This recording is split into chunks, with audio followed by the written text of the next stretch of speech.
o guideline fala também de lesões superficiais, né? Então, 1 a 2 biópsias direcionadas em lesões potencialmente passíveis de ressecção, esse é o ideal aí, e confirmar o diagnóstico e não comprometer a ressecção endoscópica subsequente, né? Essa é uma discussão que a gente sempre faz quando a gente vê uma lesão superficial, porque atualmente a gente tem realmente várias estratégias de que é a melhor maneira para você, mas a ressecção também, muitas vezes, quando são feitas muitas múltiplas biópsias, ela acaba sendo uma ressecção que pode, uma biópsia que pode gerar fibrose. Exatamente. Como é que vocês fazem isso aí? Quer comentar um pouco, Felipe? Falei, Igor. Só rapidamente, nessas lesões precoces, se você faz 6, 10 biópsias, você pode ter uma amostragem de uma área maior do que 1 centímetro, que muitas vezes é boa parte da lesão. Então, quando você vai para a peça, né, para aquela ressecção endoscópica, e faz o corte seriado, você tem muita fibrose, é difícil de você avaliar, você não sabe o que é invasão, o que é cicatrização. Então, essa recomendação é muito boa para lesões pequenas, de você dar o diagnóstico, mas manter a lesão para avaliação posterior, né? Que vai ser a única ressecção que o paciente vai ter na maioria das vezes. Eu acho que é aquele conceito cada vez maior de ter biópsias direcionadas, dirigidas, né? A gente não falou no Barrett, mas também é essa, né, a tendência de você usar, nem que seja um ácido acético, ou, né, até mesmo a própria endoscopia com alta resolução, que a gente já, a grande maioria já tem acesso hoje em dia, você consegue ver algumas discretas alterações e guiar, né, a tua biópsia. E na possibilidade de você fazer uma ressecção endoscópica, 1 ou 2 biópsias pequenas em lugares mais críticos é o ideal, né? Então, acho que isso é o que o Igor estava comentando aí. Legal. Igor, uma dúvida. Rapidinho, Brunão. Falei. Aquela teoria antiga que o pessoal achava que alguns contrastes, né, alguns corantes reativos, corantes de absorção, poderia atrapalhar a interpretação do patologista. Isso confere? Por exemplo, usar o ácido acético poderia distorcer algumas células e atrapalhar o patologista? Não. Os corantes não têm repercussão nenhuma no epitélio. A gente vê uma agressão quando é um paciente pós-quimioterapia, por exemplo. Então, tem uma alteração significativa. Mas os corantes, o que é usado ali no procedimento endoscópico, nenhum deles atrapalha nada. Pode usar à vontade para identificar melhor e fazer a biópsia mais dirigida. Show. Excelente. Beleza, então vamos lá. Na sequência aqui, falar um pouquinho de dispepsia, gastrite, H. pylori, né? O que ele coloca é 2 biópsias do antro e 2 do corpo, em pacientes com suspeita de infecção por H. pylori, né? E para estadiamento da gastrite. Colocar as biópsias do antro e do corpo em recipiente separado, mas ele até descreve no corpo do guideline, onde em serviços de aí mais expertise, enfim, um bom alinhamento poderia até tentar separar essas biópsias e acrescentar incisura no caso de atrofia e metaplasia. Acho que esse é um tema bom aí para discutir com a patologia, né? Vale a pena separar o multifrasco, vale a pena. Eu já vi alguns lugares que o pessoal separa antro, corpo, incisura em frascos diferentes, ou dá para colocar tudo junto.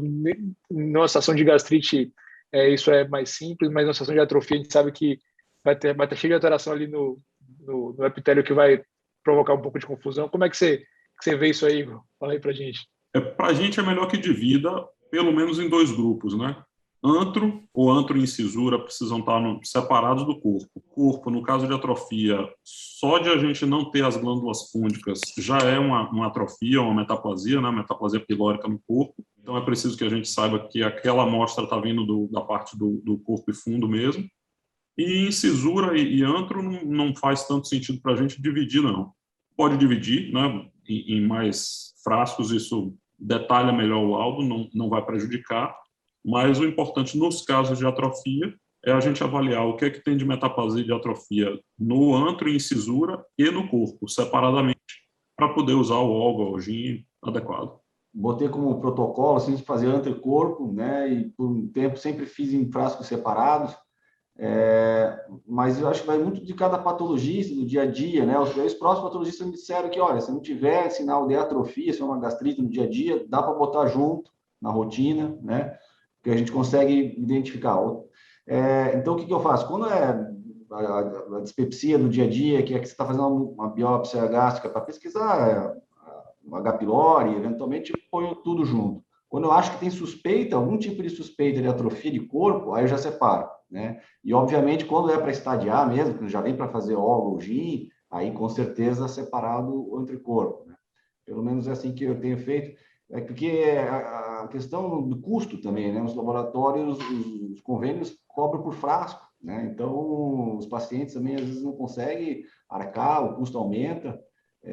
Então, eu acabo fazendo mais ou menos assim. Quando existe suspeita de atrofia no corpo, eu separo, justamente porque a tendência é já não ter as glândulas fúngicas, né? Eu acho que confunde um pouco. Vocês conseguem ver essa diferenciação, assim, Igor, fácil, de uma atrofia muito intensa, assim, de saber se aquilo realmente... O que diferencia aquilo ser um cosantral, assim, ou de corpo atrófico? Perfeito. A gente consegue ver que é uma mucosa atrófica e que não tem glândula fúngica, que é o que caracterizaria a mucosa do corpo. Então, a gente consegue dizer que está no contexto de atrofia e que é uma mucosa antral. Se aquilo estiver no corpo, é uma atrofia mais intensa ainda. Então, não dá para a gente dizer que é do antro ou do corpo por causa da glândula, da fovela, mas a gente considera uma atrofia pior se isso for do corpo. Certo. Por isso a necessidade, né? Então, nessa suspeita aí, ou na presença de atrofia do corpo, você dizer que aquilo é corpo. Mesma coisa na transição esôfago-gástrica, você dizer que aquilo é esôfago, né? Ou não, aquele Barrett que você biopsiou ali, a pessoa, né? O patologista não dá para saber que aquilo ali foi uma metaplasia ou se a pessoa pegou cárdia naquela biópsia, né? Perfeito. É o mesmo raciocínio. E vai fazer diferença, como você falou, quando você está estadiando a atrofia.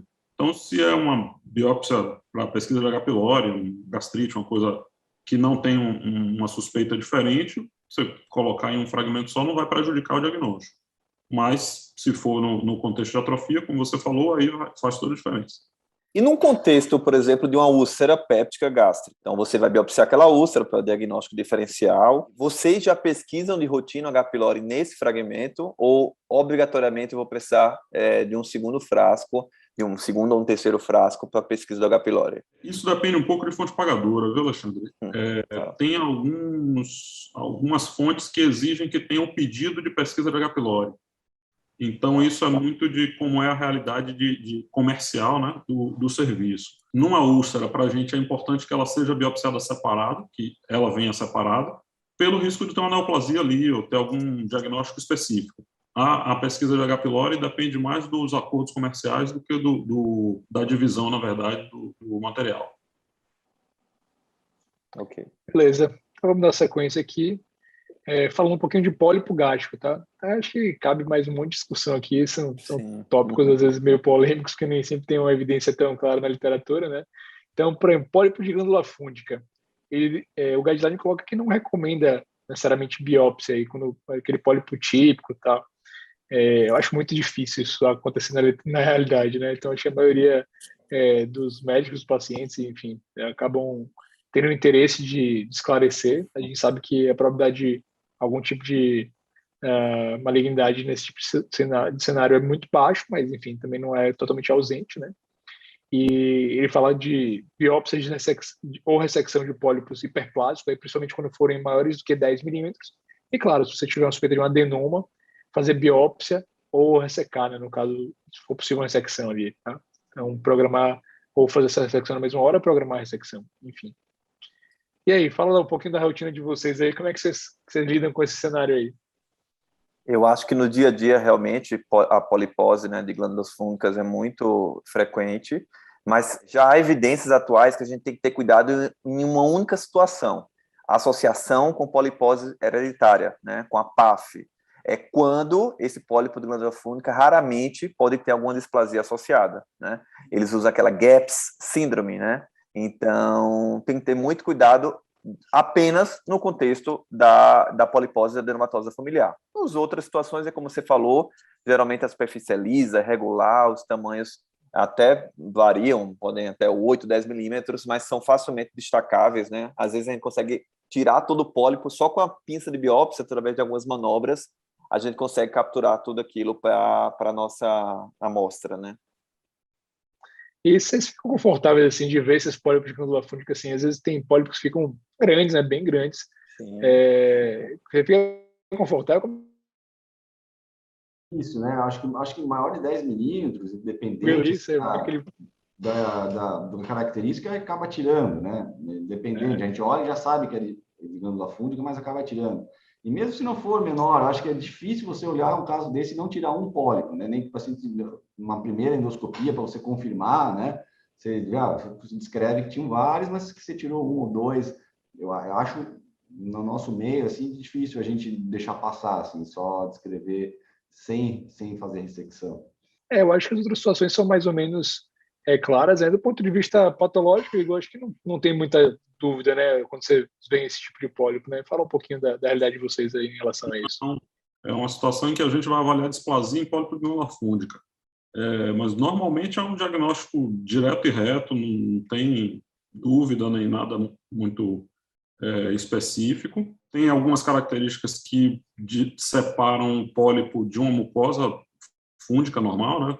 Dilatação cística da glândula, a presença de glândula até praticamente a superfície epitelial, né? A superfície luminal da mucosa, mas não tem, assim, a gente não encontra outros diferenciais nesses pólipos, né?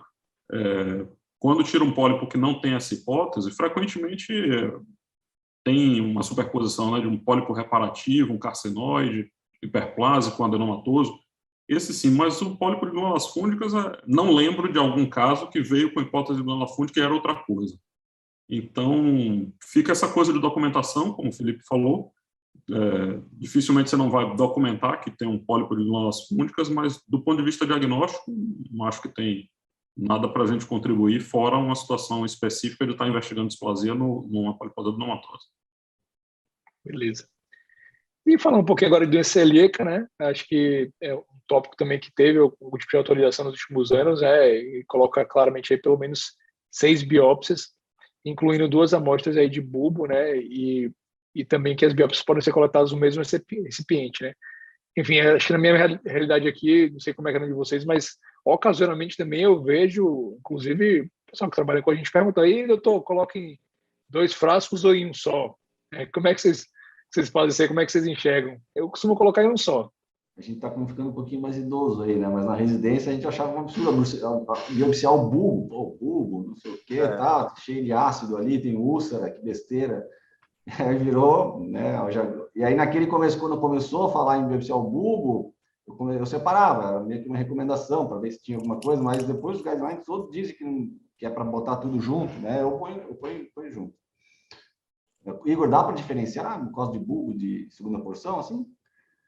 Tem uma tortuosidade maior das vilosidades na segunda porção, mas não vou te dizer que a gente consegue dizer isso é bulbo, isso é segunda porção. Então, para a gente não faz diferença dividir, não. Pode colocar tudo junto mesmo. É melhor que sejam mais fragmentos, porque a posição que o fragmento fica no bloco de parafina vai fazer com que a gente tenha uma incidência perpendicular mesmo do epitélio e conseguir avaliar a relação vilocripta, contagem de linfócitos intraepiteliais.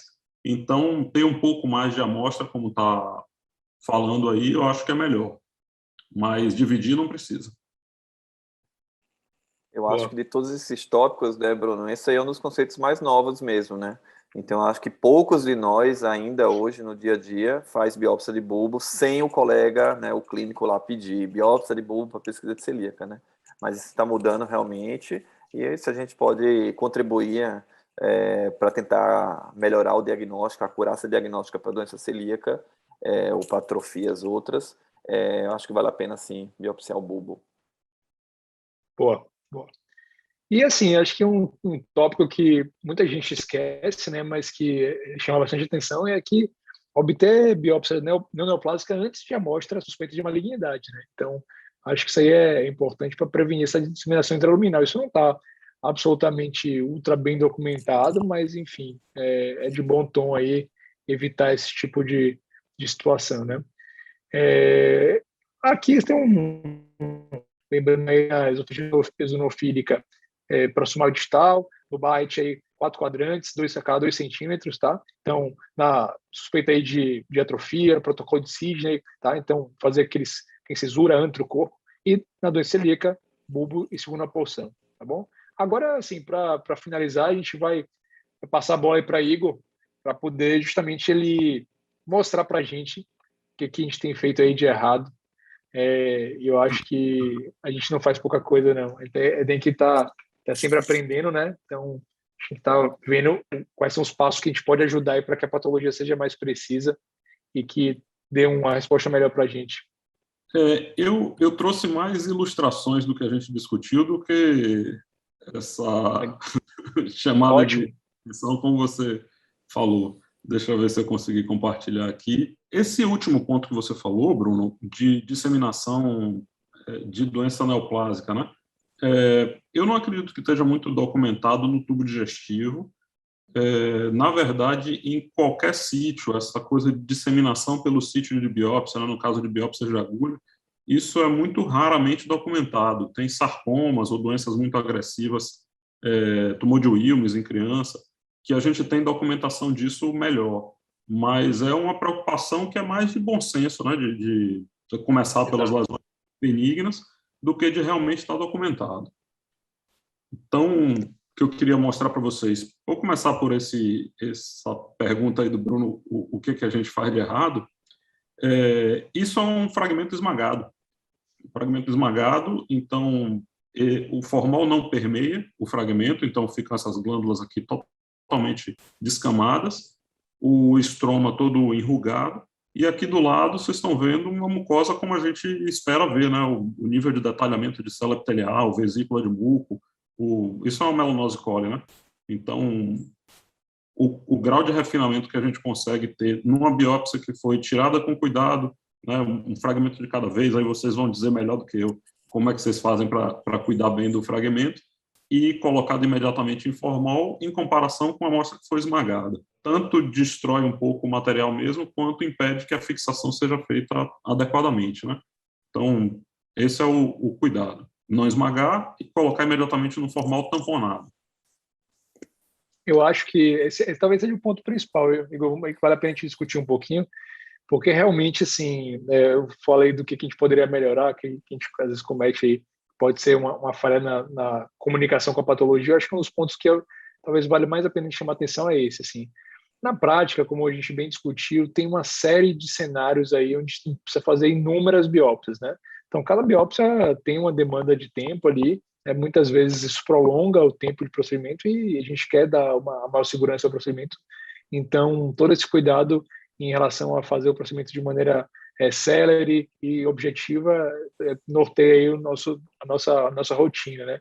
E aí, muitas vezes, com isso, você acaba fazendo a coleta de dois materiais, duas biópsias na mesma pinça, né? A gente sabe que as pinças elas têm um limite ali para a coleta do material, né? Então, se você coleta às vezes mais material do que cabe nela, então, primeiro, o que vai acontecer? Esse material tende a ser amassado, né, um contra o outro. Segundo, muitas vezes essa pinça ela não vai ficar totalmente fechada, que esse é outro problema. Porque, na verdade, assim, o primeiro causa um dano porque você, na verdade, recebe o fragmento, às vezes, não em perfeito estado, enfim, como você bem comentou. Segundo, muitas vezes essa pinça entreaberta ela vai causar dano ao canal do aparelho, que vai levar um dano do aparelho, e isso vai ser também um problema para o endoscopista, né? Então, acho que vale muito a pena chamar atenção a isso aí. Uma outra coisa que a gente costuma fazer é usar, às vezes, um papel filtro, né? Que é tentar deixar esse fragmento ali mais alinhado possível ali no papel filtro. Então, assim que a gente tira, ao invés de colocar no formol diretamente, a gente coloca no papel filtro, de modo que ele fica um pouquinho mais bem formatado aí para quando chegue para vocês consigam identificar e fazer a avaliação de maneira adequada. E você acha que ajuda isso aí? Como é que você percebe aí? Perfeito.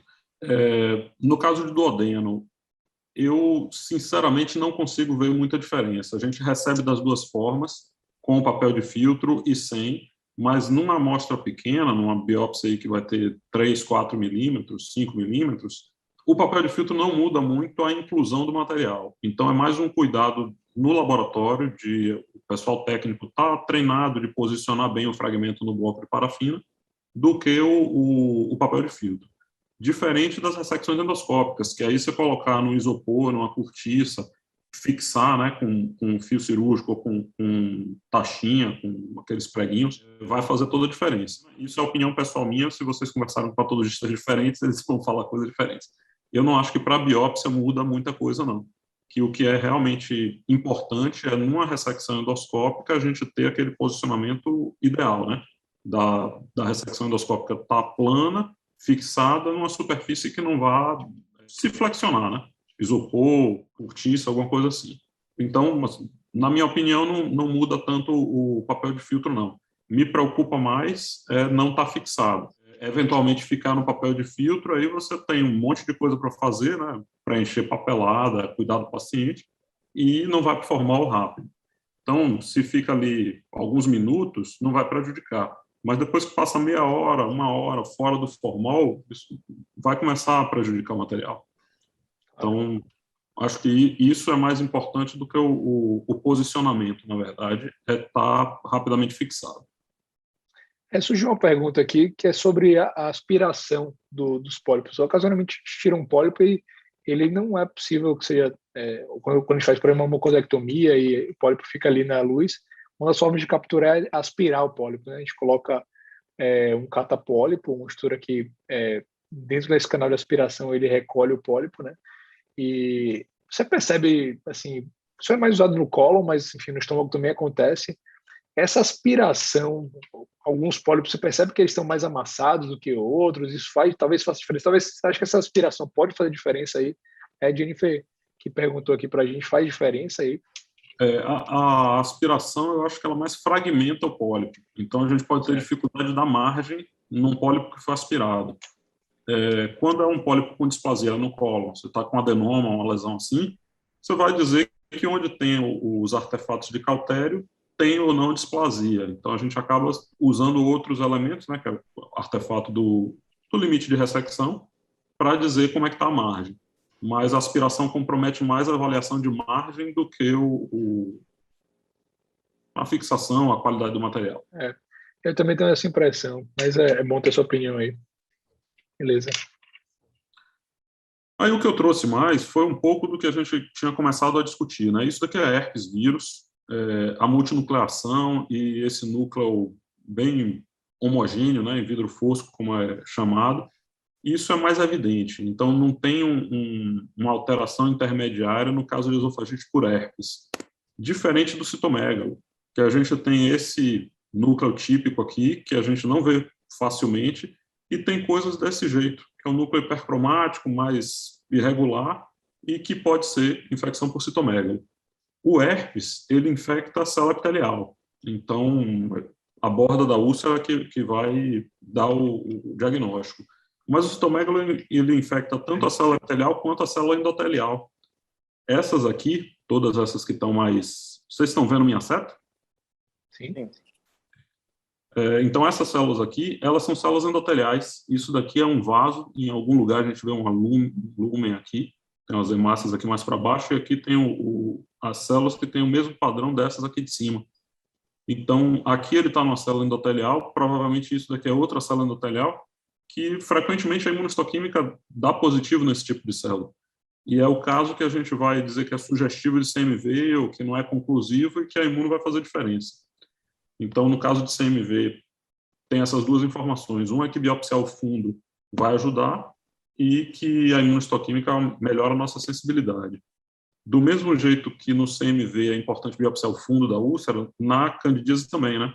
Então, aqui a gente vê as formas, as pseudoífas, né, septadas, com essa daqui também característica, quanto umas formas leveduriformes, são essas bolinhas aqui, né?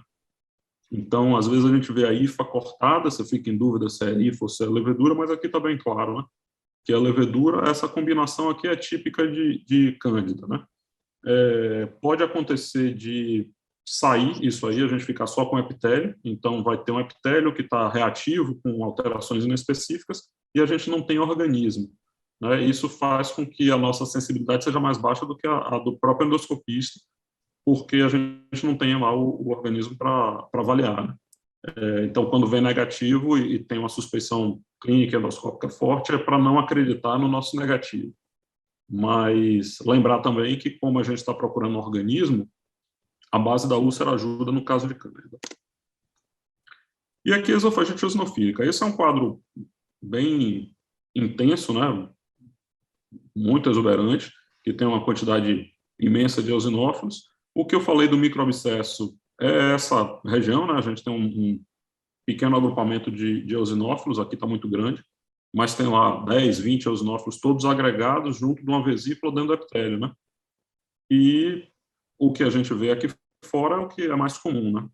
Essa característica é praticamente de esofagite eosinofílica, a gente não vai encontrar isso no esofagite de refluxo, e aqui não está representado, né? Como normalmente na biópsia esofágica a gente não tem muita representação de submucosa ou mais profunda, mas quando tem, e tem eosinófilo lá para baixo, isso também favorece que seja esofagite eosinofílica.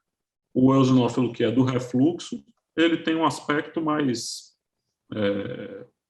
como é que eu posso dizer, de localizações mais esperadas do eosinófilo, que ele está ou dentro do vaso, pouco no estroma, mas não na muscular, e no epitélio, permeando o epitélio. Ele não faz nem microabscesso, nem permeia muscular, como no caso da esofagite eosinofílica, né? São achados que ajudam a gente a dizer que é eosinofílica. Aqui foi o que eu chamei a atenção com relação ao posicionamento de ressecção endoscópica, né? Isso daqui é publicação de artigo, tá? A referência que eu dei aqui embaixo. Então, nessa situação, faz toda a diferença esse tipo de posicionamento. Está numa superfície fixa, superfície não dobrável, né, que eu quero dizer,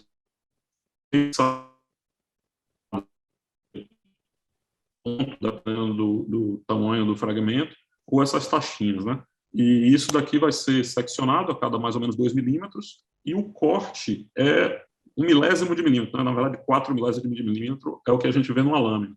Então, vai ser uma fatia muito fina aqui da extremidade de cada fragmento que a gente vai examinar no microscópio.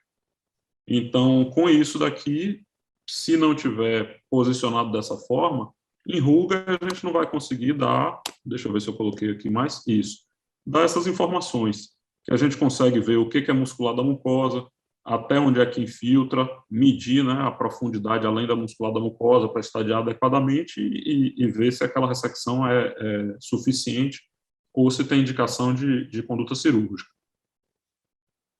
Acho que era isso que eu tinha. Eu trouxe um pouco de ecoendoscopia, né? Que é uma coisa que eu tenho muito interesse, eu achei que vocês iam chegar até lá, que na recomendação ele fala que recomenda a punção aspirativa por agulha fina nas lesões sólidas pancreáticas, né? Só falando um pouquinho que tem uma diferença do esfregaço feito e do que vocês colocam direto no formol. A autora da classificação que a gente usa para pâncreas, né, a Marta Pittman, ela própria fala que é melhor se você não tem a habilidade de fazer o esfregaço, que frequentemente o endoscopista não está habituado a fazer esfregaço de lâmina, né? É uma coisa que o radiologista intervencionista, o hematologista que faz mais esse tipo de lâmina vai ter uma habilidade melhor do que o endoscopista. Não é tão simples de fazer. Então, aqui está o material que é de esfregaço, que tanto é difícil de fazer, de confeccionar, né? Quanto é difícil de interpretar. Então, para a gente, é melhor que faça a punção com agulha fina e coloque todo o material no formol, porque aí no laboratório de patologia a gente vai centrifugar e fazer um bloquinho que parece uma biópsia.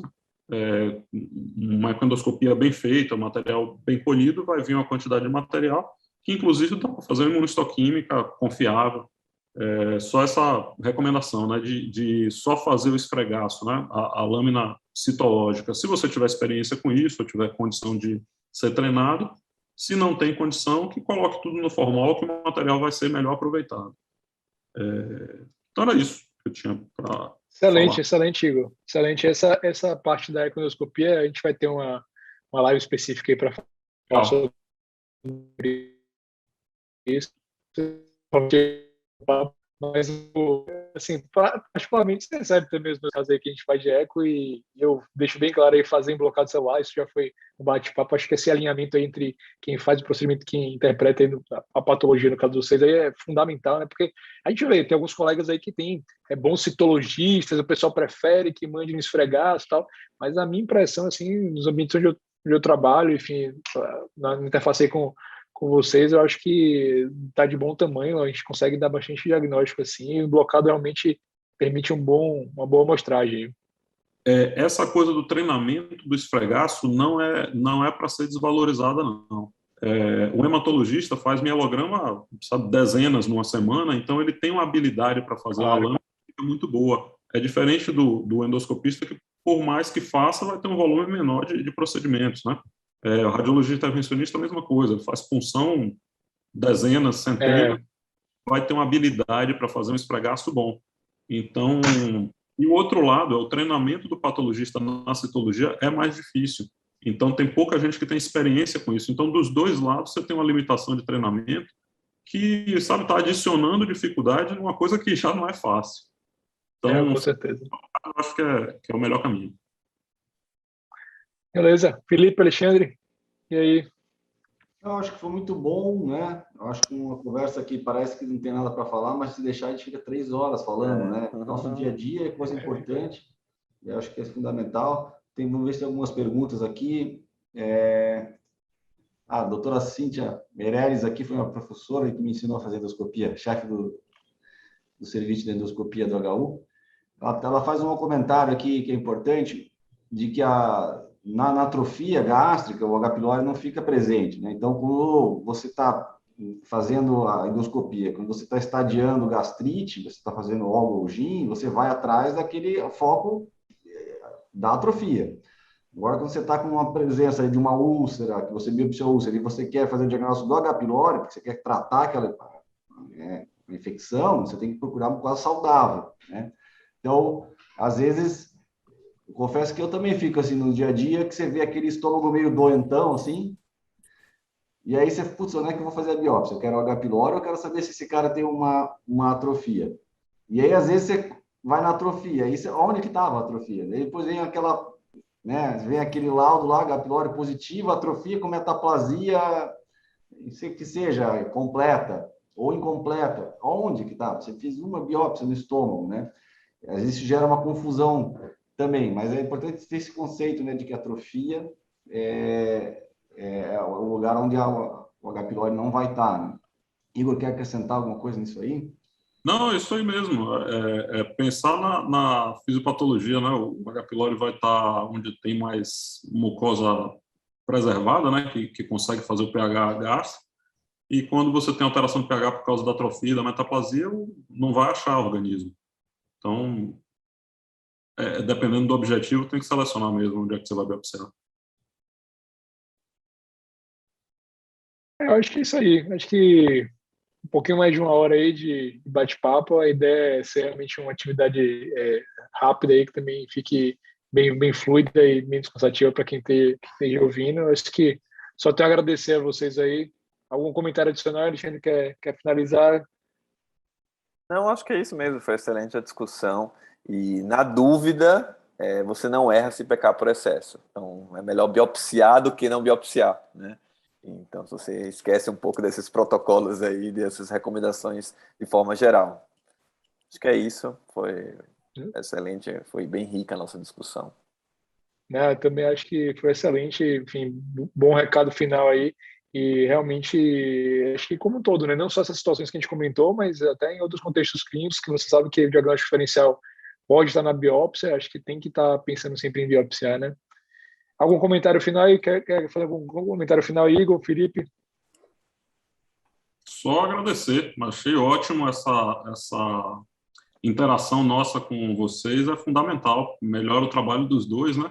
E faz com que a gente aproveite o melhor do que a gente tem e se motive, né? Que a gente vê resultados melhores, pensamentos diferentes. Agradecer muito a vocês. Ótima sessão. Valeu, pessoal. Obrigado pela atenção de todos aí. Igor, um abraço pela sua disponibilidade aí.